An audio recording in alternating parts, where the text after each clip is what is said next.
Halo guys, Assalamualaikum warahmatullahi wabarakatuh. Bertemu kembali dengan Alan Arwana Surabaya. Udah lama kita nggak ketemu ya. Kali ini kita akan membahas beberapa masalah tentang perawatan arwana. Jadi ketika kita merawat arwana, ada kalanya ikan itu sakit, ada kalanya ikan itu bermasalah, nggak mau makan, grounding dan lain sebagainya. Kali ini kita akan bahas lebih detail hal seperti itu. Semoga ini ada manfaatnya bagi teman-teman semuanya arolover di Indonesia maupun yang lainnya. Kira-kira seperti itu. Jangan lupa like and subscribe Alan Arwana channel. Oke. Selamat sore. Kita akan membahas seperti yang saya janjikan tadi, yaitu berbagai masalah penyakit tentang perawatan arwana. Jadi yang sering kali muncul ketika ada perawatan arwana itu menurut saya, walaupun penyakitnya sebenarnya banyak, yang sering muncul yang pertama adalah kembang sisik, ya, saya ulang, kembang sisik. Yang kedua jamur dengan berbagai itemnya. Yang ketiga mungkin kembung. 3 hal itu yang paling sering kita temui. Mari kita satu-satu kita bahas. Yang pertama kembang sisik dulu ya, kita bahas. Seperti apa sih kita mengenali tentang penyakit kembang sisik itu? Yang pertama. Yang kedua, disebabkan apa penyakit kembang sisik itu sehingga arwana itu sampai kena kembang sisik? Yang pertama adalah kembang sisik itu kalau boleh dideketin. Jadi kembang sisik itu kalau dilihat, jadi sisiknya dia terbuka. Saya nggak ada contohnya ini sekarang yang lagi sakit, belum ada contohnya. Kalau ini kan sisiknya rapat. Nah, kalau ikan kena kembang sisik itu dia kebuka. Dia kayak macam sisik nanas gitu. Jadi dia kebuka begitu. Nah, itu yang pertama. Yang kedua, biasanya kalau ini ikan kan dia berenangnya melambai-lambai. Dia ada di satu titik melambai-lambai, dia melihat. Kalau kembang sisik, ikan kena kembang sisik, biasanya dia akan berenang di permukaan. Malah sampai punggungnya itu dia kelihatan di permukaan, ya, sampai ke dalam.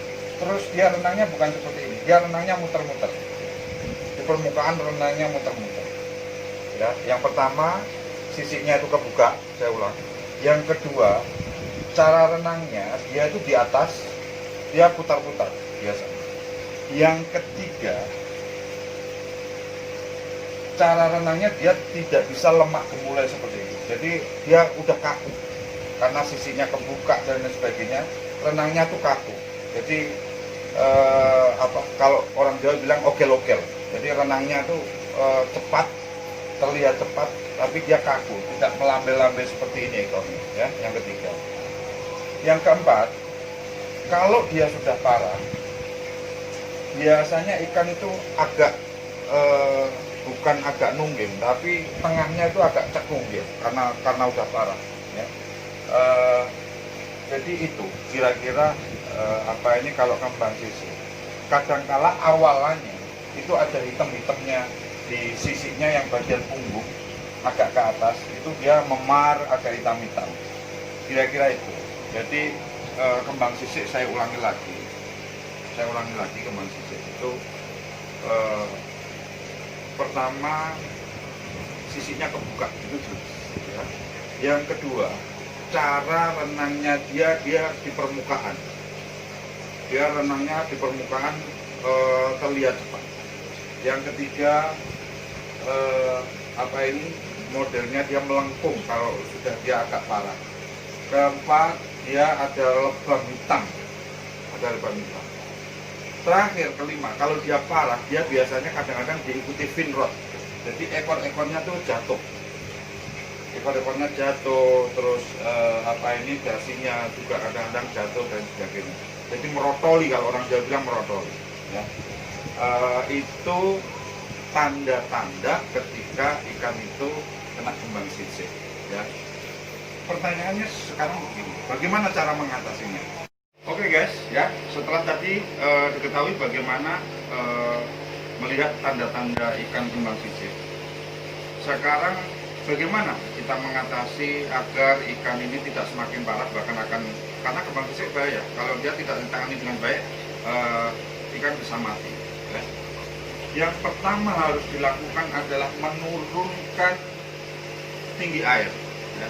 Anggaplah kalau ini tinggi airnya 30, kalau kembang sisik turunkan kira-kira air itu sampai di level 20 cm saja, 15 sampai 20 cm boleh lah, ya. Anggaplah 20 cm, turunkan sampai 20 cm. Setelah turun dari 20 cm, ganti air tersebut 50% dari 20 cm itu paling gampang dengan air isi ulang. Kenapa mesti air isi ulang? Karena standarnya paling gampang. Ya, hampir boleh saya bilang 80% air bagus. TDS-nya kecil dan sebagainya, ya. Dari 20% ganti 50% dengan air isi ulang yang kedua. Yang ketiga, pasang heater. Pasang heater set di angka 32. Jadi itu salah satu gunanya kenapa air dipendekkan. Satu, ketika ganti jadi nggak banyak-banyak air penambahannya. Yang kedua, agar kalau air itu dipendekin sehingga heater itu tidak terlalu bekerja keras, air cepat hangatnya, ya. Yang keempat, setelah di heater air sudah diturunkan, diganti 50% dengan air isi ulang, dikasih heater, di set 32, yang terakhir dikasih obat. Obat boleh tetrasiklin. Kalau nggak ada tetrasiklin boleh dikasih super tetra, antibiotik sih sebenarnya. Jadi kalau selama ini sih yang mandi, kalau yang tokcer itu tetrasiklin, tapi tetrasiklin ke belakang ini agak susah, super tetra juga bisa. Nah itu nanti bisa dilihat ininya. Biasanya kalau kena super tetra atau tetrasiklin, air nanti akan dia akan berbusa. Bagaimana dengan pompanya? Pompa tetap dihidupkan nggak apa-apa, tapi harus dimatikan. Kalau ada spon diambil, kalau banyak dikasih tinggal 1 lembar saja, ya. Saya ulang bagaimana penanganannya. Yang pertama, air diturunkan sampai 20 cm, ya. Yang kedua, dari 20 cm itu diganti 50% dengan air yang bagus. Dia paling gampang air isi ulang. Jadi untuk memperbaiki airnya, itu penanganan yang lebih cepat. Yang ketiga, dikasih heater, set heater di 32. Yang keempat, kasih obat tetrasiklin atau super tetra. Yang keempat, media filter kalau ada spon, kasih 1 lembar saja, jangan banyak-banyak. Nah, kira-kira itu setelah itu semua dilakukan, lihat sampai 2 hari 2 malam kita rendam seperti itu. Kalau ikan ini masih, artinya dia masih sakit, maka kuras lagi hal yang sama, 50% lagi, ganti air dengan air isi ulang, kasih obat lagi tetrasiklin sekali lagi, ya. Saya ulang lagi, kalau ternyata sampai 2 hari dia kurangnya masih sedikit atau dia sudah ada perkembangan, maka kuras lagi 50%, kasih tetrasiklin lagi, heater tetap jalan. Kira-kira itu penanganannya untuk kembang sisik. Semoga ini nanti bermanfaat. Kalau semua ada yang nggak jelas, boleh langsung di kolom komen kalau mau bertanya yang lebih detail. Nah, yang saya sebutkan tadi ada beberapa penyakit yang sering muncul, walaupun penyakitnya ikan sebenarnya banyak. Tadi ada kembang sisik yang sudah kita bahas. Yang kedua tadi embung. Yang ketiga adalah jamur. Kita kembali ke kembang sisik lagi, ya. Kembang sisik bagaimana sih? Apa yang menyebabkan ikan itu bisa? Jadi setelah kita penanganannya, setelah kita tahu tanda-tandanya kena, yang kedua adalah bagaimana langsung mengatasinya. Yang ketiga, bagaimana agar kita mengeliminir, meminimais agar ikan itu tidak kena kembang sisik, ya. Yang pertama, usahakan air bagus. Yang kedua, kalau lagi musim pancaroba itu kalau siang panas, malam dingin banget, suhu perbedaannya tinggi. Jadi biasanya dua itu aja. Kalau enggak airnya jelek, ya berarti suhu. Itu yang menyebabkan kembang sisik itu biasanya dua hal. Bagaimana caranya? Ya air mesti diperbaiki. Kalau PDAM ya mesti diintervin selama seminggu, mesti difilter, dan pengendapannya mesti difilter ya, bukan pengendapan yang dibiarin doang, tapi pengendapan itu maksudnya tetap difilter. Yang kedua adalah ketika pancaroba bisa dikasih heater, nggak usah tinggi-tinggi, 28, di set 28 asal stabil, gunanya menstabilkan suhu aja. Kira-kira seperti itu untuk pembahasan kembang sisik. Setelah ini akan kita bahas lagi bagaimana tentang penanganan jamur, bagaimana penanganan tentang penyakit kembung ya. Kira-kira seperti itu. Jangan lupa like and subscribe di channel Alan Arwana. Oke, kita lanjut kembali. Tadi setelah membahas tuntas tentang apa ini namanya kembang sisik dengan segala ya, kita berusaha. Mungkin ada kekurangan, boleh ditambahi. Mungkin nanti bisa ada pertanyaan, bisa di kolom komentar. Selanjutnya kita akan bahas salah satu yang sering, yaitu kutu jarum. Itu yang sering sekali kita jumpai di perawatan Arwana. Itu yang apa ya, sangat sering kita jumpai ya, kutu jarum. Oke, gimana sih kutu jarum itu? Yang perlu diperhatikan adalah ketika kutu jarum itu pertama, mungkin kalau boleh diperhatikan, biasanya di ekor awalannya itu kayak macam ada apa ini namanya, kayak apa ini namanya, yang kukul ya, kukul kecil, yang pentol kecil di ekornya, kadang juga di dayungnya, kadang juga di dasinya, kadang juga ada di badannya. Nah, makanya itu yang hati-hati. Yang hati-hati ketika ada sisik yang kebuka tapi dia hanya satu atau dua. Itu bukan kembang sisik, tapi kadang kutu jarum. Ya. Jadi kutu jarum itu dia hanya berupa apa ini, itu kayak macam kukul. Dia pentol-pentol kecil-kecil. Itu awalannya. Lama-lama dia akan keluar, dia kayak macam lendir, dia panjang gitu. Maka disebut apa ini, kutu jarum. Nah, sekarang gimana cara mengatasi? Kalau pengalaman dari saya, yang pertama akan saya lakukan adalah pembersihan di akuarium tersebut. Saya kuras 50%. Ya. Mengapa saya selalu 50%? Jangan sekali-sekali menguras sampai 90%. Akan sangat berbahaya. Oke, sometimes ada orang bilang, oh saya nggak apa-apa, pakai 90% saya nggak apa-apa. Iya, ketika ikan sehat dan sebagainya, kita tidak akan pernah tahu performa ikan itu sehat atau tidak. Ketika ikan itu tidak sehat, Anda kuras 90%. Banyak kasus ikan itu maling, ya. Lebih baik 50%. Kuras 50%. Kenapa? Agar air yang ada di dalam ini mulai tergantikan. Karena di dalam itu air pasti kotor. Dengan air seperti apa? Air yang bagus. Air yang bagus itu seperti apa? Kalau mau PDAM ya PDAM yang diintervin dengan filter. Kalau mau simple ya pakai langsung isi full. Ya.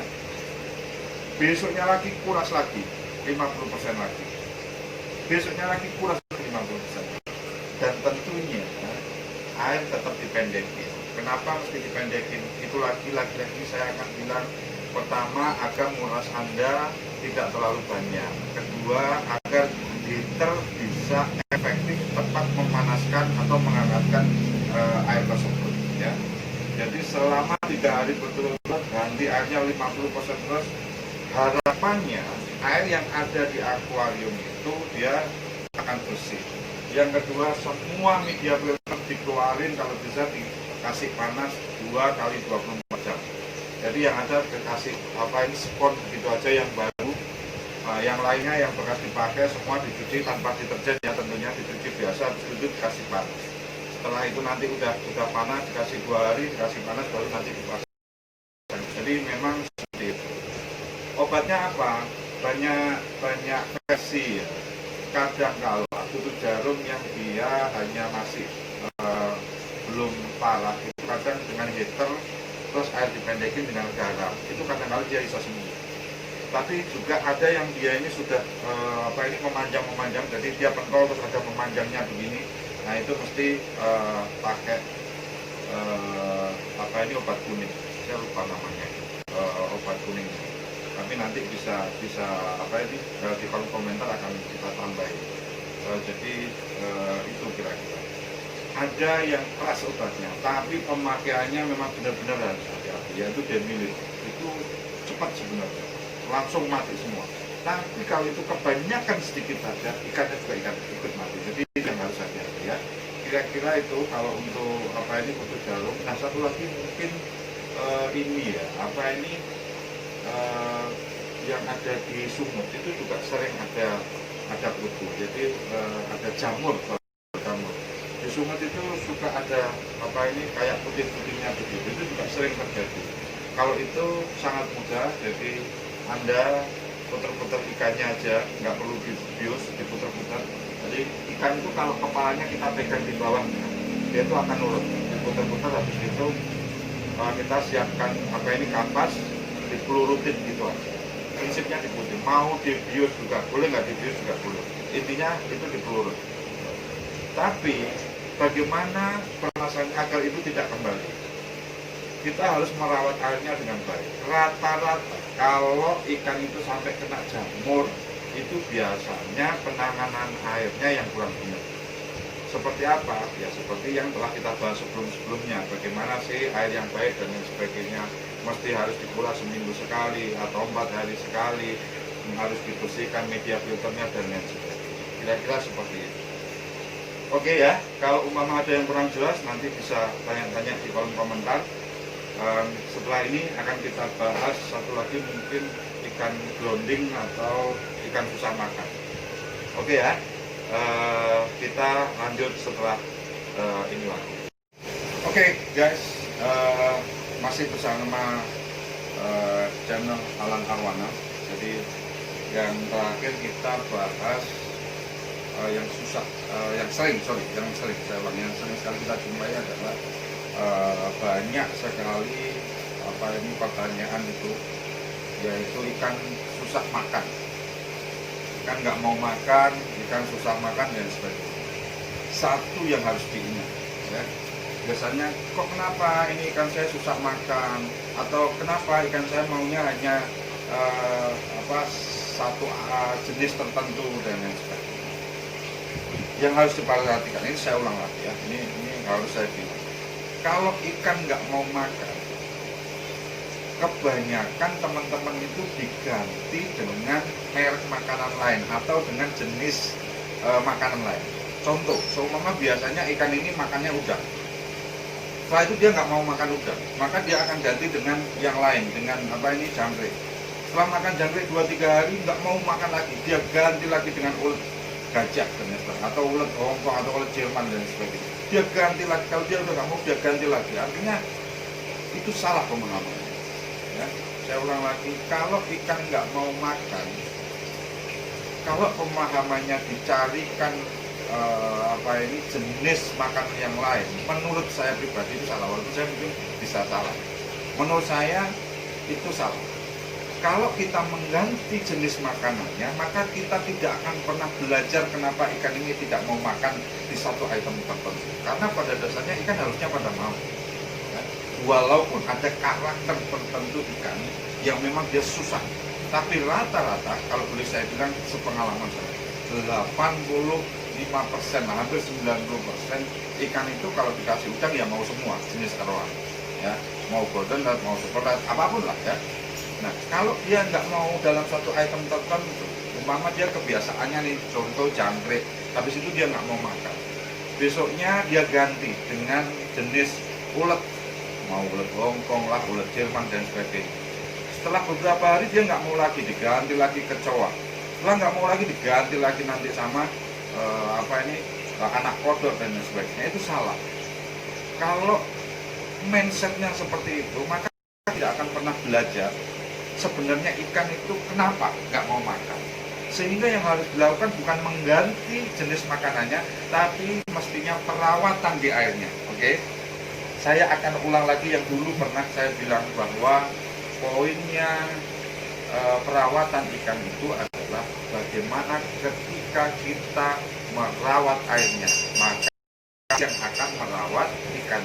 Saya ulang ya, ini berulang-ulang dikatakan hampir semua arlover ya. Jadi rawatlah air, maka air itu yang akan merawat ikannya. Sehingga kalau ikan itu tidak mau makan, maka yang dicari adalah penyebabnya, bukan akibatnya ya. Bukan mengganti makanannya, tapi kenapa dia nggak mau makan. Itu apakah dia stres karena dia keadaan baru, apa dia karena airnya kurang bagus dan sebagainya. Jadi kalau mau saya bilang, kalau seumpama gimana sih, saya selalu bilang dalam pertanyaan itu, maka perbaiki airnya. Kalau perlu ganti 3 hari sekali. Dengan air seperti apa? Ayo coba. Kalau selama ini pakai PDAM yang nggak diendepin, dan saya coba diendepin 1 minggu.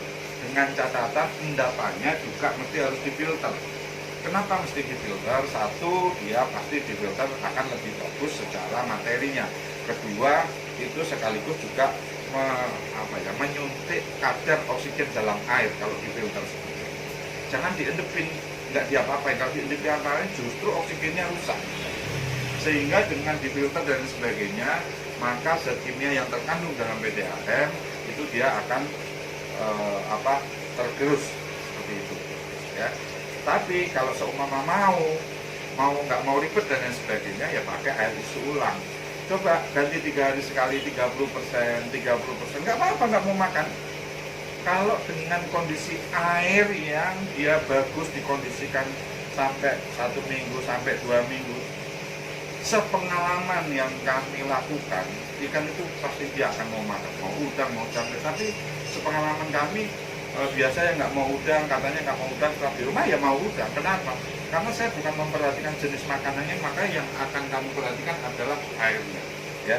Jadi kalau ada pertanyaan kenapa ikan ini nggak mau makan dan sebagainya, coba mulai dilihat, bukan kita berpikir bagaimana mengganti jenis makanannya, tapi lebih kepada bagaimana perawatan airnya. Perawatan airnya bisa dari materialnya air tersebut. Yang kedua adalah cara mengganti airnya. Paham ya? Karena kalau setelah perawatan air, cara mengolah dan sebagainya sudah kita bahas di yang kemarin-kemarin. Kira-kira paham? Oke.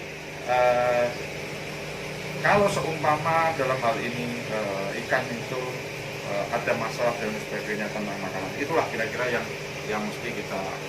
Jadi kita berusaha mencari asal muasalnya, kenapa dia nggak mau makan, tapi bukan mengganti jenis makan. Kira-kira seperti itu. Semoga ini bermanfaat.